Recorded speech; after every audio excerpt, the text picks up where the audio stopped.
Hello बच्चों, thanks for watching अभ्यास सफलता। तो कैसे हैं आप लोग? बोर्ड के एग्ज़ाम बस आ ही गया है और मैं भले ही पीछे हूँ बट ठीक है, मैं बहुत ही देर से शुरू किया था और मेरे पास उतने रिसोर्सेस भी नहीं थे कि मैं फटाफट करवा सकूँ। तो फिलहाल हम लोग PYQs कर रहे थे चैप्टर 13 के, और मैं देख रहा हूँ कि जो भी सम्स अभी आ रहे हैं 2020 में, 21 में तो नहीं हुआ, 22-23 में जो भी आ रहे हैं वो देख रहा हूँ कि प्रीवियस ईयर क्वेश्चन से ही आ रहे हैं, मतलब पुराने वाले सिलेबस से आ रहा है। ये अभी भी मैं पुराना वाला सिलेबस ही बता रहा हूँ, वेरिएशन चैप्टर का। तो आप लोग इस चैप्टर को बिल्कुल जरूर से जरूर करें और अपने दोस्तों के साथ भी बता दें कि यहाँ से कर लें। PYQs करना बहुत जरूरी है, मार्क्स आएगा तो ज़्यादा बेटर रहेगा। ठीक है, फिलहाल हम लोग सवाल की तरफ बढ़ते हैं। क्वेश्चन नंबर 1 बोल रहा है कि यदि x by Y proportion x plus Y हो एवं y by x proportion x minus Y हो तो दिखाएं कि x square minus Y square is equal to स्थिरांक होगा। मतलब ये कंडीशन दिया हुआ है, इन दोनों कंडीशन को यूज करना है। यूज करके हम लोगों को x square minus Y square is equal to constant proof करना है, मतलब उसका वैल्यू एक नंबर आएगा, है ना। तो यहाँ पे हम लोग इसको सॉल्व करते हैं। सबसे पहले बात कर लेते हैं x by Y is equal to k1 x plus Y, जहां पर k1 जो है वो हमारा एक कांस्टेंट है। ठीक है, k1 जो है एक कांस्टेंट है, यहां लिख देंगे नॉट इक्वल टू 0। मेरी बात ध्यान से समझना, देखो जब प्रोपोर्शनलिटी हटाते हैं तो एक कांस्टेंट बैठेगा। ठीक है, उसके बाद जो दूसरा कंडीशन है उस कंडीशन के अकॉर्डिंग अगर हम लोग देखें तो वो दिया हुआ है y बाई एक्स, इसको हम लोग पकड़ लेते हैं 1 is equal to k2 of x minus Y. यहां पर जो k2 है ये भी एक कांस्टेंट है, नॉट इक्वल टू 0। ठीक है, इसको पकड़ लेते हैं 2। अब मेरी बात ध्यान से सुनो, रिजल्ट देखो, रिजल्ट क्या है, X square minus Y square is equal to constant. भाई मेरी बात मुझे एक बात बताओ, मेरी बात ध्यान से सुनो। जब X square minus Y square होता है तो इसका फॉर्मूला क्या है, एक्स प्लस वाई और एक्स माइनस वाई दोनों मल्टीप्लाई में होते हैं, यानी कि यहां पे एक्स प्लस वाई और एक्स माइनस वाई है, पर ये दोनों को मल्टीप्लाई में लाएंगे तभी ये आएगा। तो हम लोग करते हैं, रिजल्ट देखकर हम लोग अंदाजा लगा सकते हैं कि ये दोनों मल्टीप्लाई में होने चाहिए। They should be in multiplication, that then we will get this one, X square minus Y square.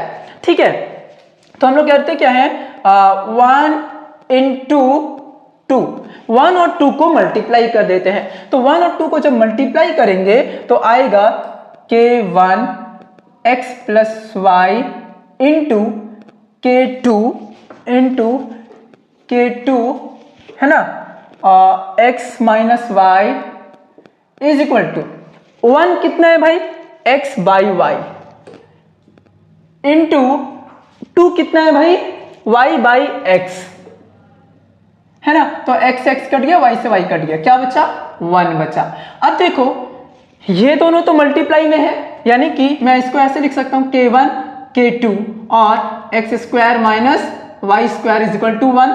तो देखो X square minus Y square is equal to, मैं इसको ऐसे ही छोड़ देता हूं, is equal to 1 by k1 into k2। देखो दोनों तरफ मैंने क्या किया, k1 इंटू k2 से डिवाइड कर दिया। तो इधर जब डिवाइड किया k1 इंटू k2 से तो ये कट गया, और इधर जब डिवाइड किया तो ये रह गया। या फिर दूसरा बात समझो, दूसरा बात क्या बोल रहा हूं मैं कि ये दोनों इनटू में है तो इधर जाएगा तो ये डिवाइड हो जाएगा, यानी कि X square minus Y square is equal to 1 by k1 into k2।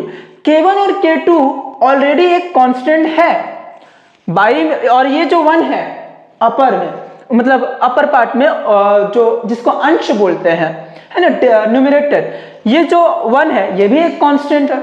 मतलब अगर मैं बोलूं कि ये कांस्टेंट बाई कांस्टेंट को एक नया कांस्टेंट m से दिखा देते हैं, तो यहां पे लिख सकता हूं X square minus Y square is equal to m, जहां पे हम लोगों को बोला ही गया था m लाने के लिए, एक स्थिरांक लाने के लिए। हमने एक नया स्थिरांक मान लिया इसको, तो देयरफॉर प्रूफ्ड, खत्म। तो देखो रिजल्ट देखकर हम लोगों को कोशिश करना है कैसे क्या करना होगा, ठीक है। ये सवाल मैं 3 से 4 बार देख चुका हूं, PYQs में 3-4 बार ऑलरेडी 2-3 बार करवा चुका हूं। पिछले पार्ट में देखोगे तो उसमें मैंने सवाल में भी करवाया था, चैप्टर जब करवा रहा था उस वक्त भी करवाया था, और 1 या 2 बार लगभग मैं PYQs करवाते वक्त भी करवा चुका हूं। और ये 2014 में दोबारा से पूछा गया है, यानी कि 2008 से लेके 2014 के बीच में 2 से 3 बार ये सवाल आ चुका है। तो be careful about this also, okay. Question क्या है, गोलक का आयतन गोलक के त्रिज्या के त्रिघात के साथ सरल संबंध में है। ये जो गोलक है, एक गोलक होता है 3 डायमेंशनल सर्कल, है ना। सर्कल को अगर गोलक बोलना हो तो हम लोग उसको कहेंगे 3 डायमेंशनल सर्कल। तो गोलक का जो रेडियस है ना, ये जो गोलक है, ये इसका रेडियस, इसका जो आयतन है, इस गोलक का आयतन वो इसके रेडियस के साथ सीधा समानुपात में है, लेकिन इसका त्रिघात के साथ, यानी कि सॉल्यूशन, तो हम लोग सिंस मान लेंगे, माना गोलक का आयतन वो हम लोग पकड़ लेते हैं V सेंटीमीटर क्यूब, और त्रिज्या पकड़ लेते हैं हम लोग R सेंटीमीटर, ठीक है। अब क्या बोल रहा है, सरल संबंध में है, तो हम लोग लिखेंगे therefore V proportion R cube. तो यहां से हम लोग अगर इसको हटाएं तो ये हो जाएगा V इज इक्वल टू के आर क्यूब, ठीक है, ओके। अब 3 ठोस गोलक जिनकी त्रिज्याएं क्रमशः 3 सेंटीमीटर, 4 सेंटीमीटर, 5 सेंटीमीटर है, गलाकर एक नया गोलक बनाया गया। कितना अच्छा सवाल है ना। बोल रहा है 3 गोलक लिया गया, एक छोटा, एक उससे थोड़ा बड़ा और एक उससे भी बड़ा। 3 गोलक, 3 सेंटीमीटर, 4 सेंटीमीटर, 5 सेंटीमीटर रेडियस वाला। इन तीनों को गलाया गया और इन तीनों को गलाकर एक नया बड़ा सा गोलक बनाया गया। बड़ा सा गोलक, जगह नहीं है देख लेना, बड़ा सा गोलक बनाया गया। तो पूछ रहा होगा इसमें, गलाकर एक नया गोलक बनाया गया, नए बने गोलक का व्यास निकाले। तो इसमें पूछ रहा है कि इस नया बना गोलक का व्यास कितना होगा। तो सिंपल सी, अगर हम लोग इसकी बात करें, यहां के बाद मैं यहां आता हूं, यहां के बाद यहां आता हूं, ठीक है। अच्छा, यहीं से शुरुआत कर देता हूं। देखो तो V1 इज इक्वल टू क्या हो जाएगा, therefore V1 is equal to K1 R, sorry छोटा गोलक है ना, तो स्मॉल r क्यूब, ठीक है। V2 क्या हो जाएगा भाई, K2, है ना, K2। अच्छा, ये तो अलग अलग कांस्टेंट नहीं लेंगे, एक ही कांस्टेंट रखते हैं, R2 का क्यूब, और V3 के एक ही कांस्टेंट लेंगे, सिमिलर कांस्टेंट लेंगे यहाँ वाला, ठीक है, ये वाला R3 का क्यूब। तो तीनों आ गया, तीनों का रिलेशन के हिसाब से, ठीक है, तीनों के रिलेशन के हिसाब से। अब क्या बोला है, इन तीनों आयतन को मिलाया जाएगा। भाई देखो, इन तीनों आयतन को गलाना है, गोलक को गलाना है, मतलब आयतन गलेगा। तो नया जो गोलक बनेगा उसका आयतन इन तीनों के आयतन के बराबर होगा। सवाल में यहां पे लिखा रहेगा कि आयतन अपरिवर्तित है, आयतन अपरिवर्तित है। तो तीनों का जब आयतन गलाया जाएगा तो एक नया गोलक तैयार होगा यहाँ पे, है ना, नया गोलक तैयार होगा। तो इन तीनों का आयतन बराबर इसका आयतन, और इसका आयतन हम लोगों ने मान रखा है भी, बड़ा वाला भी, यानी कि लिखेंगे since V1 plus V2 plus V3 is equal to K R1 का cube, sorry small r, K R1 का क्यूब प्लस K R2 का क्यूब प्लस K R3 का क्यूब, और इन तीनों का आयतन मिलाकर एक बड़ा सा आयतन ये है ना, V। क्या है भाई, कैपिटल V।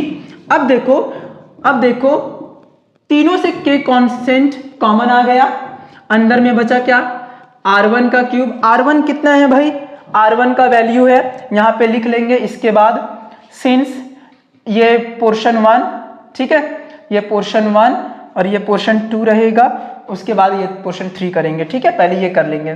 तो R1 प्रथम गोलक लिखेंगे, प्रथम गोलक का त्रिज्या, ठीक है, is equal to 3 centimetre, is equal to 3 centimetre. द्वितीय गोलक का त्रिज्या 4 सेंटीमीटर, तृतीय गोलक का त्रिज्या 5 सेंटीमीटर हो गया। अब ये दो, अब इसके नीचे से ये करेंगे तो फाइनल इतना R1 मतलब 3 का क्यूब मतलब 27 प्लस R2 मतलब 4 का क्यूब मतलब 64 प्लस R3 मतलब 5 का क्यूब मतलब 125, ठीक है। अब V का वैल्यू कितना है भाई? V का वैल्यू है KR cube is equal to K, ये कितना हो जाएगा 125 और 27 प्लस 54, 5 6 9 7 16 का 6 हाथ में 1, 3 6 9 2 11 1 1 1 2 216, K से K कट गया। R is equal to cube root 216, therefore R is equal to 6 centimetre. अब अगर R 6 सेंटीमीटर आ गया, देयरफॉर हम लोगों को व्यास बोला था, व्यास बराबर होता है 2R, तो 2 into 6 is equal to 12 centimetre. व्यास कितना आएगा भाई? 12 सेंटीमीटर। तो होप सवाल समझ में आया हो।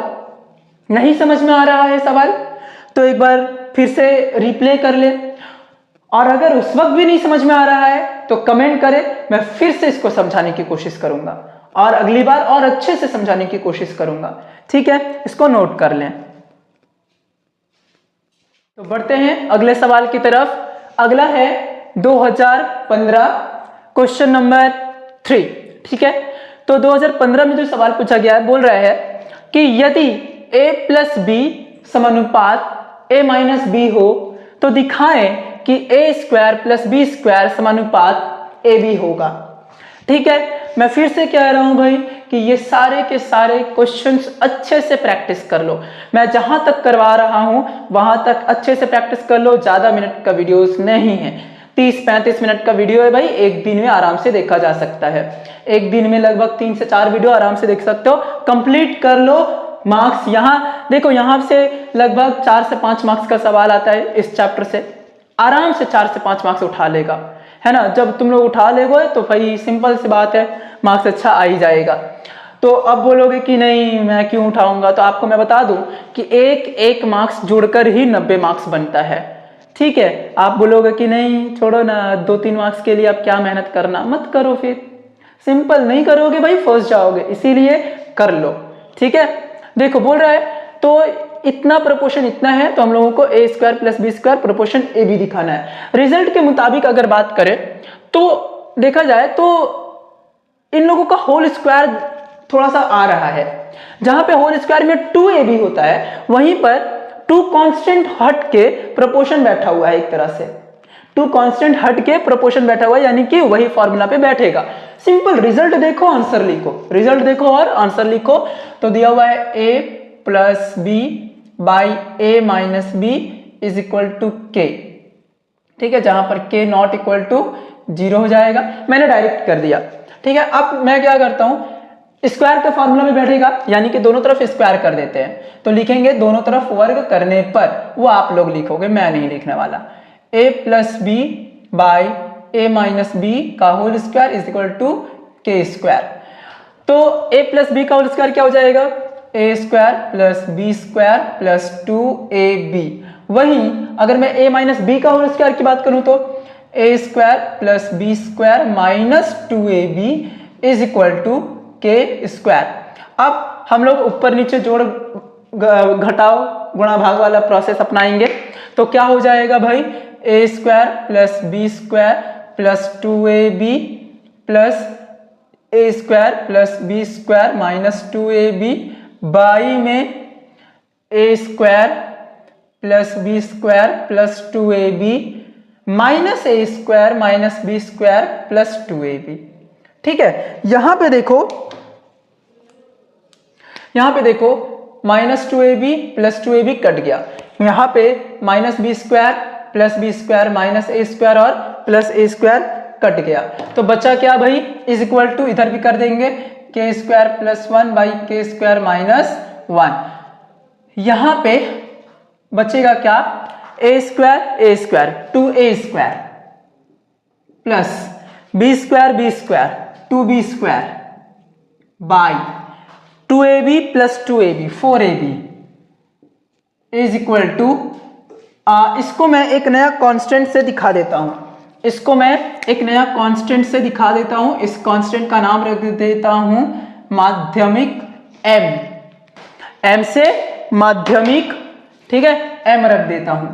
अब मेरी बात ध्यान से सुनना, दो सबसे कॉमन आ जाएगा, तो यहां पे 2a square plus B square हो जाएगा, बाई में 4ab is equal to m, तो ये 2 से 4 कट गया 2 बार में, तो यहां हो गया a square plus B square is equal to 2ab, ab रहने देते हैं, ये सबको उधर भेज देते हैं, तो हो जाएगा 2m इंटू ab। देखो 2 और m पूरा का पूरा कांस्टेंट, 2 और m पूरा का पूरा कांस्टेंट, तो इस कांस्टेंट को मैं हटा दूं तो ये कांस्टेंट जैसे ही हटेगा तो यहां पे देयरफॉर मैं ये लिख सकता हूं a square plus B square proportion a b, है ना, आ गया, प्रूफ्ड है कि नहीं है भाई, प्रूफ्ड, समझ आया। तो सिंपल सा सवाल रहता है, बस आपको थोड़ा सा रिजल्ट पे ध्यान देना है और आगे बढ़ना है, ठीक है। चलो अब हम लोग सवाल नंबर 4 की तरफ जाते हैं।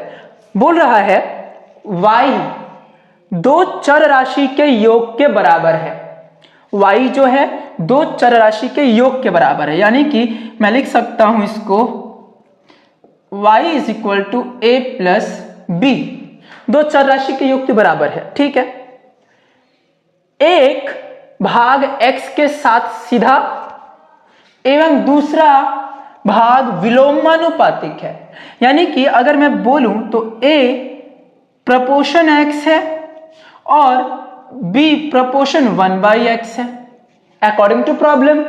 यहां पे बोला था कि एक भाग x के साथ सीधा संबंध में है और वहीं दूसरा भाग x के साथ विलोम संबंध में है, लिख दिया मैंने इसको यहां पे ले लिया, आप लोग इसको ले सकते हो, यहां पे कोई दिक्कत नहीं है। तो देखो अब यदि x बराबर 1 हो, y बराबर -1 होता है, और जब x 3 होता है तो y 5 होता है, तो मुझे ये बताओ x और y में संबंध क्या है। तो सिंपल, पहले इसको सॉल्व कर लें, ये हो जाएगा a is equal to k1x और ये हो जाएगा b is equal to k2/x, जहां पर हम लोग ये बोल देंगे कि k1 एंड k2 जो है वो क्या है भाई, नॉट इक्वल टू 0 है, स्थिरांक है ना, स्थिरांक है। तो a और b का वैल्यू यहां पे बिठा देते हैं, therefore y is equal to हो जाएगा k1x प्लस k2/x, b का वैल्यू ये और a का वैल्यू ये। मैंने क्या किया, y में a और b का वैल्यू रिटर्न कर दिया, है ना। अब हम लोग क्या करने वाले हैं, अब x का वैल्यू 1 दिया हुआ है, x दिया हुआ है 1, y दिया हुआ है -1, ठीक है। तो बिठाते हैं भाई, y -1 बिठा दिया is equal to k1 x1 plus k2 रहने दो बाई 1, तो अल्टीमेटली ये क्या होगा भाई, -1 is equal to k1 plus k2 हो जाएगा, 1 का कोई फंडा ही नहीं है, यानी कि यहां से k1 प्लस k2 का वैल्यू -1 आया, ये 2। अब फिर से ठीक है, फिर से क्या होगा, अब x 3 है y 5 है, तो यहां पे लिख देंगे x 3 y 5, तो फिर से यहां पे बिठाएंगे y 5 है, k1 x 3 है प्लस k2x3 है। तो अल्टीमेटली यहाँ पे क्या हो जाएगा 5 is equal to 3k1 plus, अच्छा मैं एलसीएम ले लेता हूँ, अभी ही एलसीएम ले लेता हूँ, 3 आएगा तो 3 9k1 प्लस k2। ठीक है, अब ये मत पूछना कि एलसीएम कैसे होगा, एग्जाम देने जा रहे हो, बोर्ड का एग्जाम देने जा रहे हो और ये पूछोगे तो इससे बड़ी मतलब कमजोरी और क्या ही हो सकता है भाई, है ना, इससे बड़ी कमजोरी और तो कुछ हो ही नहीं सकता। तो 15 होगा यहाँ पे सिर्फ, और is equal to 9k1 plus k2, minus नहीं है ना कहीं, हाँ ओके।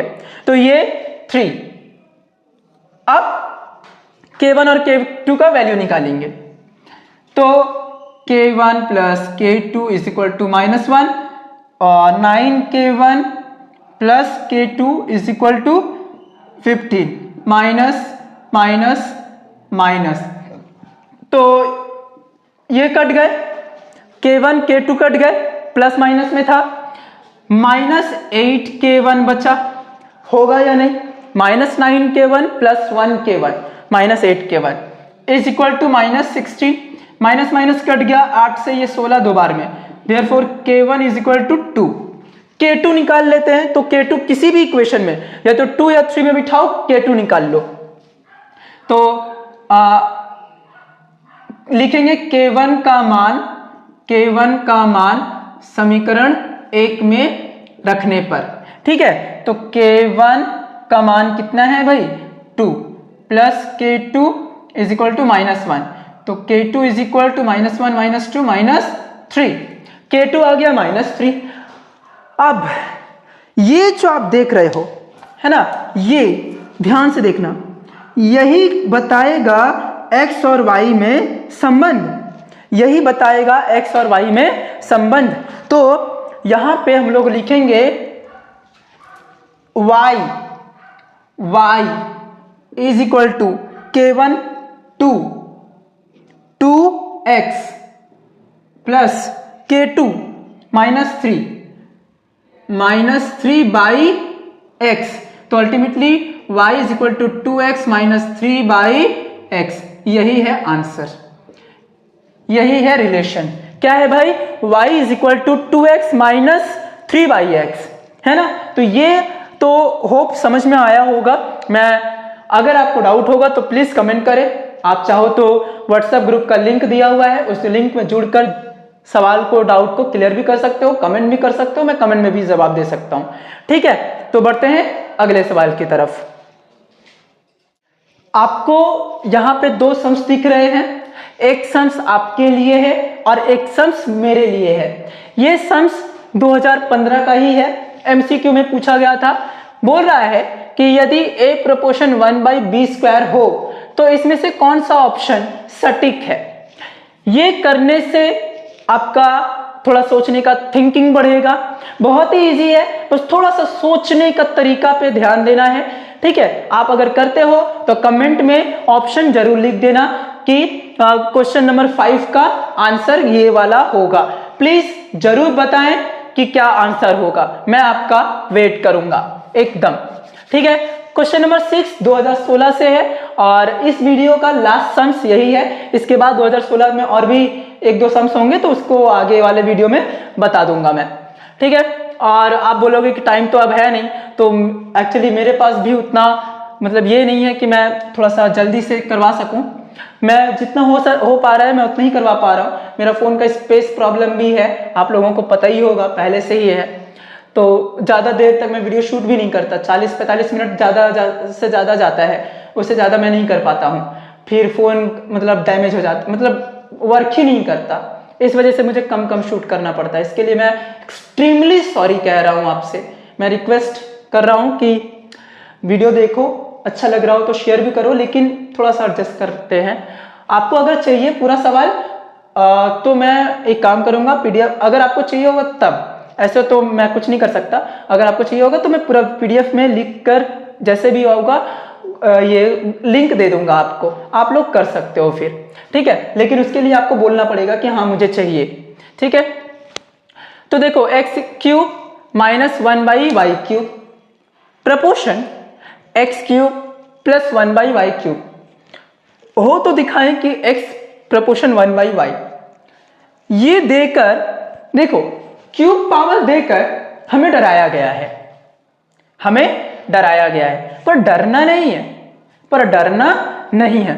रिजल्ट देखो, x और y में है, एक दूसरे का उल्टा है ये, यानी कि हम लोग इसको सिंपल तरीके से भी सॉल्व करें। सॉल्व करते पहले, बाद में बात करेंगे, सॉल्व करते हैं। तो x cube minus 1/y cube, proportionality हटा देता हूं मैं, डायरेक्ट k बिठा देता हूं, इज इक्वल टू k ही क्यों, जरूरी तो नहीं है k ही माने, तुम कुछ भी मान सकते हो, आपके ऊपर डिपेंड करता है ये।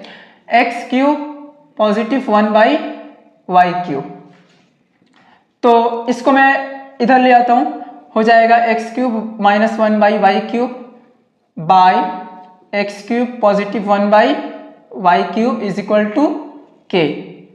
ठीक है, अब मैं लगा देता हूं process, x cube minus 1/y cube plus x cube plus 1/y cube by x cube minus 1/y cube minus x cube minus 1/y cube. देखो is equal to k plus 1/k minus 1, ये cut गया और ये cut गया, तो बचा क्या ऊपर में, x cube plus x cube 2x cube, नीचे में क्या बचा भाई, minus 1/y cube minus 1/y cube, तो दो बार माइनस 1/y क्यूब है, यानी कि minus 2/y cube is equal to, इसको एक नया कांस्टेंट दे देते हैं जिसको हम लोग माध्यमिक से m दिखा देते हैं, इज इक्वल टू m। अब ये 2 से ये 2 कट जाएगा, है ना, ये 2 और ये 2 कट गया, नीचे क्या बचा भाई, नीचे क्या बचा, x क्यूब और ये तो ऊपर चला जाएगा, है ना, ये क्या होगा, ऊपर चला जाएगा, तो इंटू वाई क्यूब, बाई में ये -1, ये -1 है, ठीक है, तो माइनस को मैं इधर भेज देता हूं, तो ये हो जाएगा -m। ठीक है, अब क्या करता हूं, दोनों का पावर हटा देता हूं, तो X Y is equal to, ये माइनस बाहर रख देते हैं, क्यूब m, तो -1 ही यहां पे दिखा देता हूं, -1, ठीक है, इंटू -1, तो ये इसको एक, ये तो पूरा का पूरा कांस्टेंट टर्म है, तो हो जाएगा x प्रोपोर्शन 1/y, ये इसके नीचे चला गया, है ना, ये इंटू में था, इसके नीचे चला गया, हो गया प्रूफ। ठीक है, तो ये रहा हमारा जवाब, समझ आया। तो अब बस आज के लिए इतना ही, मिलेंगे अगले सवाल में, अगले वीडियो में, तब तक के लिए आप लोग अच्छे से प्रैक्टिस करो और ऑल द बेस्ट बोर्ड के लिए। मंडे से बोर्ड है 2 तारीख से, और तो ऑल द बेस्ट, अच्छा मार्क्स लाओ, अच्छा करो। ठीक है, मिलते हैं अगले वीडियो में।